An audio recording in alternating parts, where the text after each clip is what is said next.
रुपौली उपचुनाव को लेकर पप्पू यादव ने चौंकाया। फिर से एनडीए और महागठबंधन में होगी जोरदार टक्कर। नमस्कार, मैं हूं श्वेता सुरभि। आप देख रहे हैं मेरे साथ impact live bureau news. Lok Sabha चुनाव का खुमार अभी लोगों पर से उतरा भी नहीं था कि रुपौली में विधानसभा उपचुनाव की घंटी बज गई।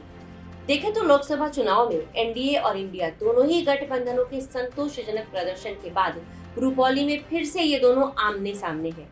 हालांकि यह विधानसभा उपचुनाव है, लेकिन जिस तरह से एनडीए और महागठबंधन की तरफ से इसमें पूरा जोर लगाया जा रहा है, उससे यह साफ है कि राजनीतिक पार्टियां इसे विधानसभा चुनाव का ट्रायल मानकर चल रही हैं। इसकी वजह से यह उपचुनाव काफी ज्यादा दिलचस्प हो गया है।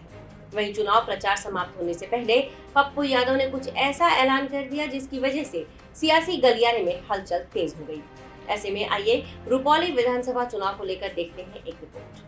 आपको बता दें कि रुपौली विधानसभा उपचुनाव कहने के लिए तो मात्र एक सीट पर होने वाला चुनाव है, लेकिन जिस तरह से लोकसभा चुनावों में चौंकाने वाले परिणाम देखने को मिले, ऐसे में यह उपचुनाव एनडीए और महागठबंधन दोनों के लिए खास हो गया है।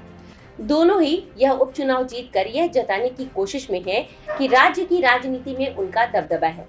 जैसा कि हम जानते हैं कि रुपौली में उपचुनाव होने की वजह यह है कि यहाँ से जेडीयू विधायक बीमा भारती ने इस्तीफा दे दिया था, लेकिन इस बार भी चुनावी मुकाबले में फिर से बीमा भारती ही है। फर्क सिर्फ इतना है कि उन्होंने जेडीयू को छोड़कर आरजेडी का दामन थाम लिया है।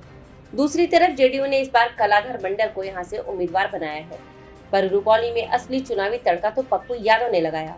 दरअसल रुपौली विधानसभा पूर्णिया लोकसभा क्षेत्र में ही आता है और लोकसभा चुनाव में पप्पू यादव के आगे बीमा भारती की जमानत जब्त हो गई थी। ऐसे में इतना तो साफ था कि पप्पू यादव इस उपचुनाव में जिसका समर्थन करेंगे उसका दावा मजबूत हो सकता है। हालांकि पप्पू यादव कई बार बीमा भारती के खिलाफ हमलावर दिखे, लेकिन चुनाव प्रचार में अंतिम दिन उन्होंने बीमा भारती को अपना समर्थन देकर कहीं न कहीं एनडीए की मुश्किलें बढ़ा दी है। रुपौली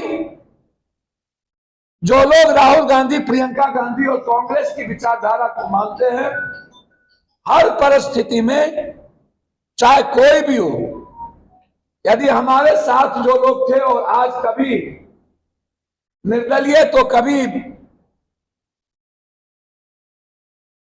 एनडीए, वो लोग मेरे साथ विचारधारा से नहीं हैं, न आगे अब कभी रहेंगे। जो लोग इस चुनाव में एनडीए के साथ है या निर्दलीय के साथ होंगे, वो पप्पू यादव के साथ नहीं हो सकते, क्योंकि हमारी आइडेंटिटी और विचारधारा कांग्रेस की है।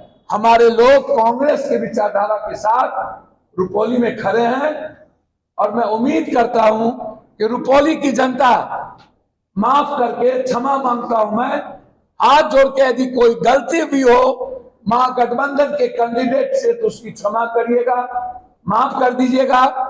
मैं सूद और ब्याज के साथ वो कुछ करे ना करे, जैसे ही चुनाव खत्म होगा रुपौली के विकास की शुरुआत पप्पू यादव के हाथ से शुरू हो, ये मेरा वादा है। मैं पुनः एक बार रुपौली की जनता से हाथ जोड़ क्षमा मांगता हूं। यदि कभी भूल में गलतियां हुई होगी उसको क्षमा करिएगा और आप एक बार मेरे लिए अपनी बेटी के साथ खड़े रहे। इसकी वजह यह है कि पप्पू यादव के ऐलान के बाद उनके कोर वोटर बीमा भारती को वोट देते नजर आ सकते हैं। जाहिर सी बात है कि रुपौली में बीमा भारती और पप्पू यादव का साथ आना एनडीए के लिए बड़ा झटका समझा जा रहा है। अगर बात बीमा भारती की करें तो वे रुपौली से विधानसभा चुनाव जीतती रही हैं, पर बीते लोकसभा चुनाव में पप्पू यादव के आगे उनकी एक न चली। जदयू के कलाधर मंडल विधानसभा चुनाव 2020 में निर्दलीय लड़े थे और 6200 वोट के साथ चौथे नंबर पर रहे थे, लेकिन नीतीश कुमार ने उपचुनाव में इन पर भरोसा जताया है।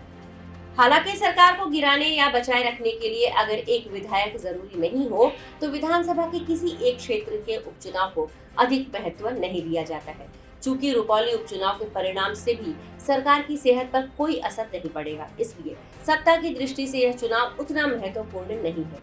पर बिहार में जिस तरह से बीते दिनों सत्ता में उठापटक देखने को मिला, जिस तरह से महागठबंधन को लोकसभा चुनावों में सफलता मिली, जिस तरह से पप्पू यादव की भी बीमा भारती से नाराजगी दूर होती दिख रही है, उसको देखते हुए यह उपचुनाव महत्वपूर्ण हो गया है। ऐसे में देखना यह है कि रुपौली की जनता इस बार अपना समर्थन किसको देती है। ऐसे ही तमाम खबरों के लिए बने रहिए मेरे साथ इम्पैक्ट लाइव ब्यूरो न्यूज पर। Thank you.